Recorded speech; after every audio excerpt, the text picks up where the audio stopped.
Sixto. There could not be a better name. I love the names on this team. They have Sixto Sanchez, and they have my favorite name probably in baseball right now, Jazz Chisholm. To win a championship, not only do you need great players on the court, but you need good chemistry, which takes time to develop. It's weird how the dynamic works between sports. But showing emotion in baseball is terrible and should never be in the game. Blame Luke Walton for that. They have a lot of young players that I believe can really excel in this league. Corey Perry will give some veteran presence to the Canadians and to just help give some insights on what he did last year. Justin Fields is a all-time talent, and we definitely need to take into consideration his health. This was a trade that the Senators really hope would work out, as Matt Murray has won the Cup 2 times. Even though this is Mr. Irrelevant, he may be Mr. Playing Time after this season's over. It's just amazing, and I don't care what the Red Sox got for trading Mookie Betts and David Price. The Dodgers, in my opinion, win it. I don't have to see what players they gave up.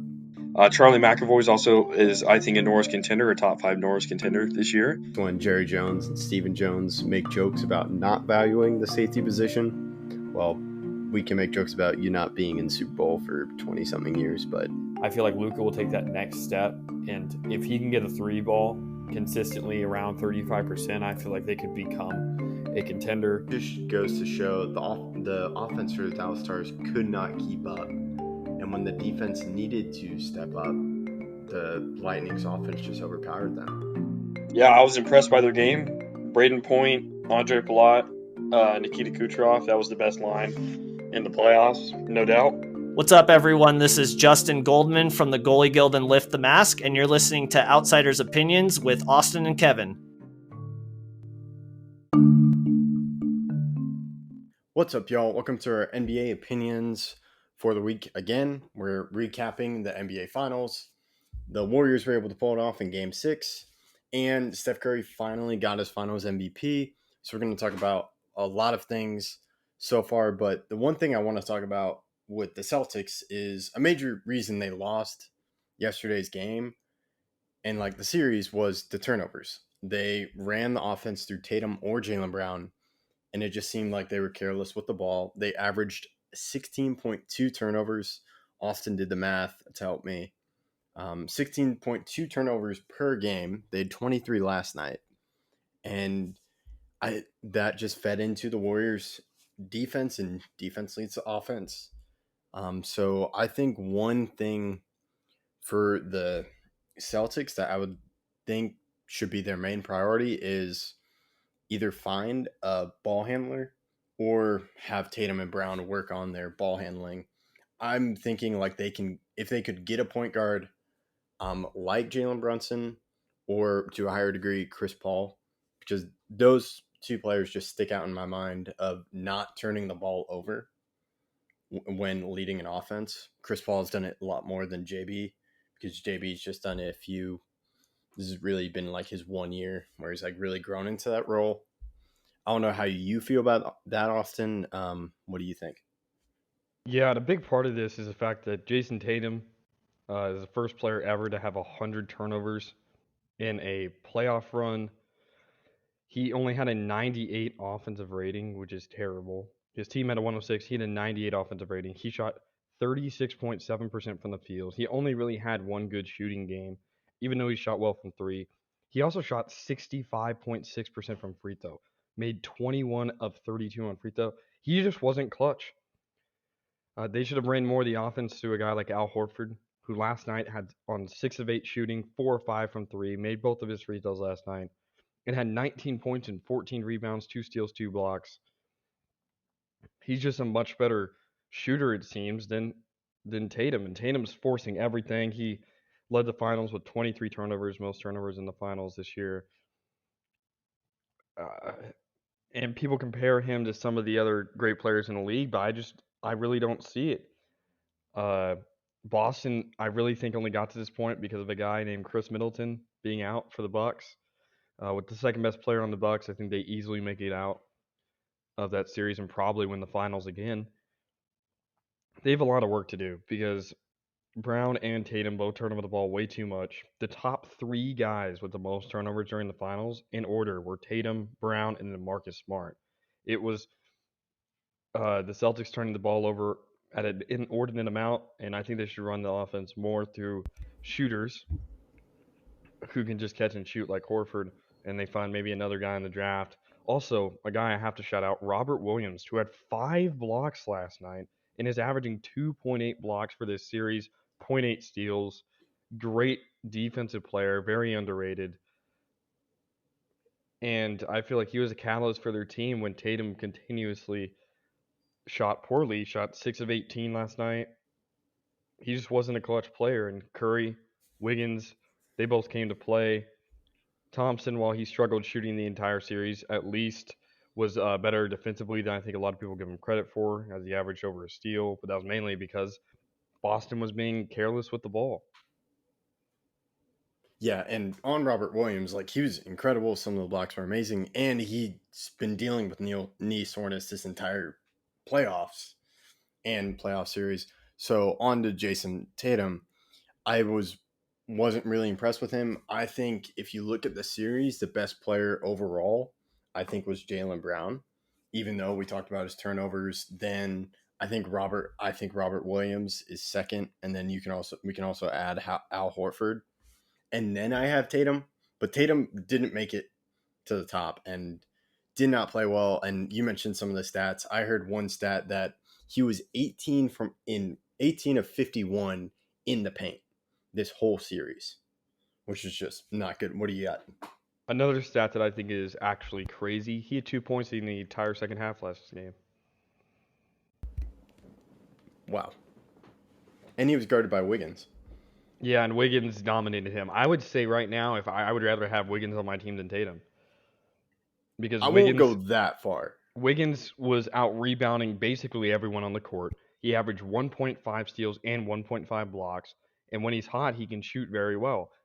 He averaged the second most points on the team with 18.3. He averaged 8.8 boards, which was the most in the series by anyone. He averaged, like I said, 1.5 steals, 1.5 blocks. He was just an X factor on a team that needed one. Klay Thompson was shooting terrible from the field and terrible from three, so they needed someone to step up. Draymond was not shooting well as well. So Wiggins was the second best player on the Warriors this series, and I think he definitely stepped up to the plate much more than Tatum did. Yeah. Now we can get into the debate later about Wiggins over Tatum, but Wiggins definitely played amazing this whole playoffs, and I think he really upped his stock this season. And it's just a great find by the Warriors to add him because he was such a great perimeter defender, and then offensively do well. So the Warriors just were incredible, and Steph Curry. We've gone 6 minutes without talking about Steph Curry. We talked about him here and there, but he finally gets the one thing that was a glaring. Like, I've been talking about it most of the whole year. Like, he doesn't have a Finals MVP. He didn't get one. Iguodala got it first because, like, he was mostly guarding LeBron James and did a great job, and then KD. But Curry has MVP, All NBA. He's a leading 3-point. He has the most 3 points made in the NBA in its history. And now he has a Finals MVP. And now I think we can finally talk about where he, I think, now belongs in the all-time greats top 10. Like I've said it before, we'll do a top 10 sometime this offseason. But now I think you can talk about like all-time point guards and have him in that list. And like, it's not outrageous, in my opinion. And it goes to show how he changed the game like other point guards, like Magic Johnson changed the game being 6'9" and just being at point guard. And then Curry, just the evolution of the 3-pointer and just how ridiculously efficient he can be with the three. Sometimes he'll check them up when he shouldn't, but just the numbers of threes he's made is incredible. And what he meant to this Warriors team this season in the playoffs was incredible and something I don't think we've really seen before. What do you think? Yeah, and I already thought that he was up there with the best point guards of all time, but he definitely made sure that there was no doubt and that he had to be on that list, had to be up there in the top 10. Yeah, like you said, we'll definitely do a top 10 NBA players later in the offseason. But he definitely submitted himself, averaging 31.2 points, 6 rebounds, 5 assists, 2 steals this series, while shooting relatively good, 48.2% from the field, 43.7% from 3. He was a catalyst. He was definitely their best player all series and a major reason why they won game 4, which was huge. They lose that game 4, they go down 3-1 and they probably lose this series. But instead, they won that game and they swept the rest of the series. They won 3 straight to win it. And Curry was a main reason why. He took 71 threes and still shot at a 43.7% clip. He was outstanding. And this one, while I don't think it's the most, I heard some people say that it was probably the Warriors' most important ring. I don't think so. They'd already won 3 before this. I don't even think it's their most impressive ring. I don't even think it's their most unlikely ring. I'd say their most unlikely, at least at the start of the season, would have had to have been 14-15. People are like, oh, are the Cavs going to win the championship? Oh, are the Spurs going to get back after they won the year before? The Clippers, are they finally going to get over the hump? But this was definitely one that set Curry apart from the rest. Yeah, I agree with that. And I think game 7, it was just incredible. Like the Celtics got off to a great start, and then that the Warriors had a 21-0 run in the playoffs, which hasn't happened in 50 years. That's a stat I saw on Twitter, and that's just incredible to me. Like this series and this like season, it really just felt how long series are and just how one game is so long, because the Celtics are probably feeling it like, hey, we're up to a huge lead, but it was in the first quarter, and then the Warriors go on that run, and then it shrinks near the end of the fourth quarter. The Celtics fought hard, but they just, the turnovers really killed them, and I just wanted to focus a little bit more on the beginning of game 7 Game 6. or game 6. Yeah, my bad. And the crazy part is they went on that hot streak at the very beginning of the game, and they only scored 78 points afterwards. So they went up 12-2, and they scored 78 points the rest of the game and only scored 90. Another thing that I saw that was amazing to me is just how bad they were from 3 when it mattered most. It seemed like they shot really well from 3 in those games that they won, but these last 2 games or 3 games, they've really shot poorly from 3. And that's really been a difference maker when you come and play Curry when he's playing his absolute best, is you have to be able to make the 3 if you're not going to be able to stop him. But in game 5, they shot terrible from 3 and they stopped Curry, but you have to have both of those things where you can shoot well and defend Curry, but they weren't ever able after the first 3 games to do that again. Yeah, I agree. So now we've talked about the game, talked about the Warriors. Now I think we can move on to like looking forward to next season. We've kind of done that with the Celtics. I think a primary ball handler would really help them. I don't see any glaring issues besides that, because you have Horford, you have Robert Williams, you have Jaylen Brown, and you have some great defenders in Marcus Smart as well. And then you have Tatum, who I think is a really good player. He just did not show it in this series.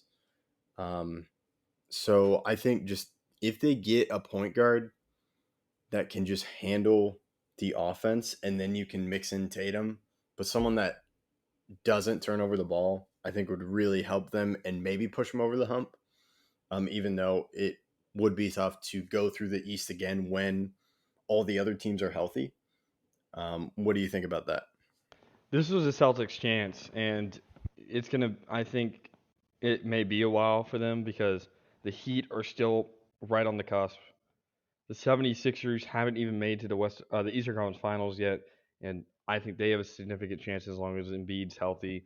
The Bucks are going to get fully healthy. That Nets, I think, will learn from their mistakes of the past 2 seasons and grow from it. there's just a lot of obstacles. The Hawks fell off this past year, but they've already made it to an Eastern Conference final. And there's teams getting better at the bottom. The Raptors got much better this year with a younger core. The Cavs got much better with the younger core. And while the Celtics are relatively young, you can't really let opportunities like this go to waste. I don't think this Warriors team is even close to as good as any of the other teams that have won or even gone to the finals. I think all of those other teams probably beat them. This is probably the weakest Warriors team that's won a championship, but that's something to take away because they still got the job done. But for the Celtics, I definitely think this was their year, and it may be a minute for them to return because of all the people fighting at the top of the East right now. So that's funny. You talk about like the Celtics. I think you make a valid point, and it's very tough. So I was telling you the betting odds. The Warriors are the leading team in betting odds. And I've double checked. This is from FanDuel Sportsbook, but I also checked betforthewin.com. So number one is the Warriors with plus 460. And then you have the Boston Celtics with plus 650. And then number three, you have Brooklyn Nets. Number four, you have the Milwaukee Bucks. Number five, you have the LA Clippers. And then six, you have the Phoenix Suns. Yeah, I'd be hammering that Bucks bet if I actually bet, because them being 3 is crazy. I'd have them as the highest chance again. Chris Middleton only played 2 games these playoffs, and they took the Celtics to Game 7, and the Celtics took the Warriors to Game 6. So I definitely think Chris Middleton on the Bucks. I don't know who stops that team. Yeah, I agree with the NBA champion. Then you have the Heat. But one team I'm surprised that isn't here, that wasn't in the top 6, is the Memphis Grizzlies. The Heat are also at 7. I really think Memphis could go far in the playoffs next year. They definitely put up a fight against the Warriors. But so that's like thinking about next year, and people are saying, a lot of people are saying they're confident in the Warriors to make it to the finals next year and even repeat as champions. I'm not that confident. I see you shaking your head. Yeah, this is, like I said, the weakest Warriors team we've seen make it this far. And considering the fact that the Suns are going to be back, the Clippers are finally going to get Kawhi back, the Pelicans are going to have Zion back. No one's talking about them, but that Pelicans team pushed the Suns to 6 and didn't have their best player.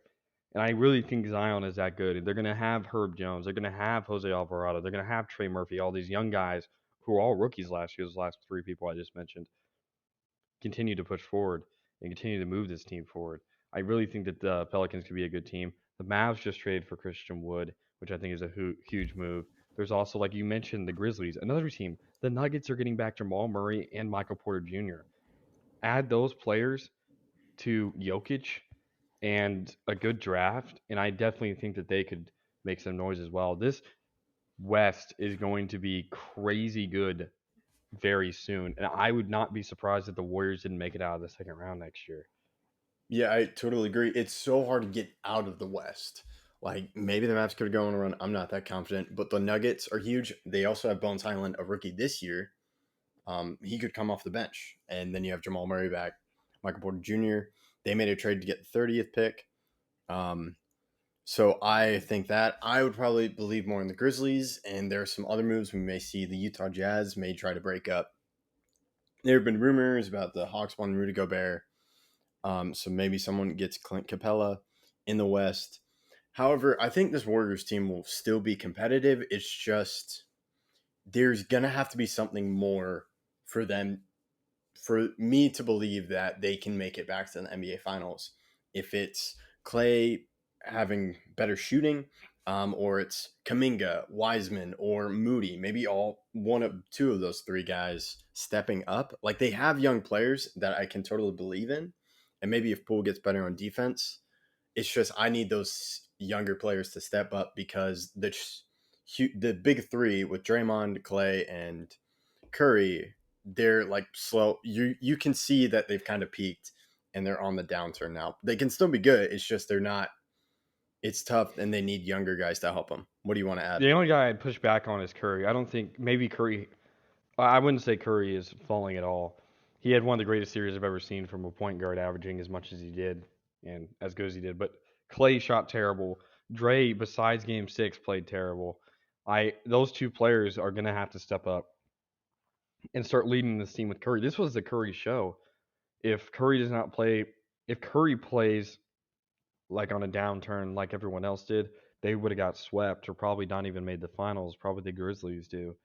But I would not necessarily be surprised if this Warriors team struggles next year. The young guys are very young. Moses Moody and Jonathan Kuminga are both 19 right now.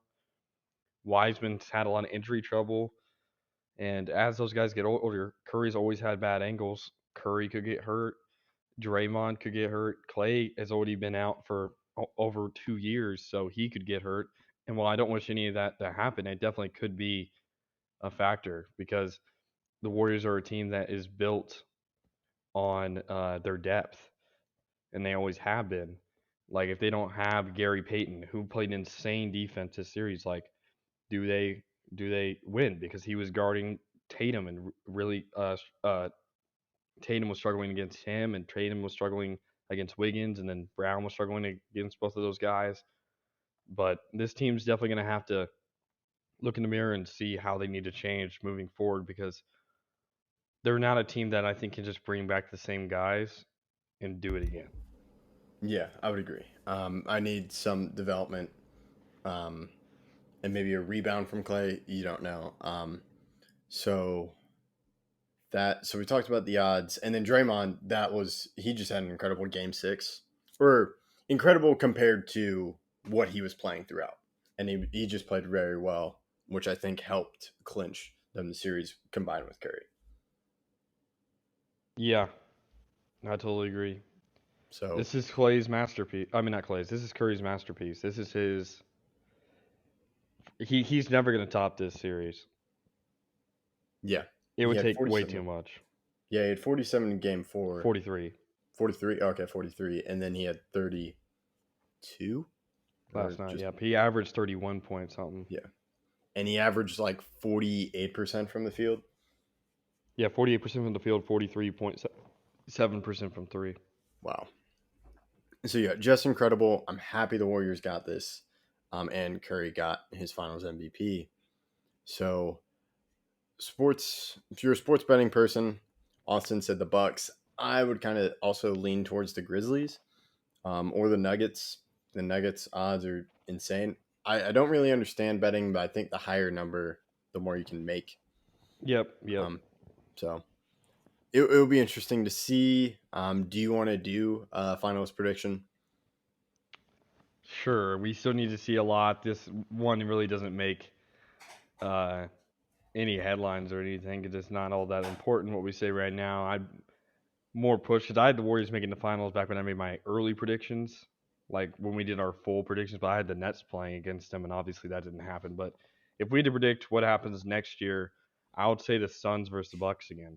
I really think the Suns are going to come back and be much better. I feel like this loss against the Mavs this year is really going to reinvigorate some pride, and they're probably going to – it's going to be interesting what happens with Ayton, and that's why I have to wait to like actually make predictions. And then obviously I think the Bucks are the best team in the league. Yeah. I was just saying what are some expectations you think for some teams? Yeah, Ayton's interesting. I kind of feel the Suns and Ayton is not on the Suns, in my opinion, next year. We'll have to see. Yeah, I don't really know. So I wouldn't have the Suns. I think I'm going to go Grizzlies versus – I'm trying to think. I may do Bucks because I'm not sure about the Heat, given how they played this year. So I'll do Bucks too. So I'll Grizzlies versus Bucks. That's all we got. Thank you for listening, and we got a quick turnaround as we prepare for the NBA draft. Thank you for listening to Outsiders Opinions.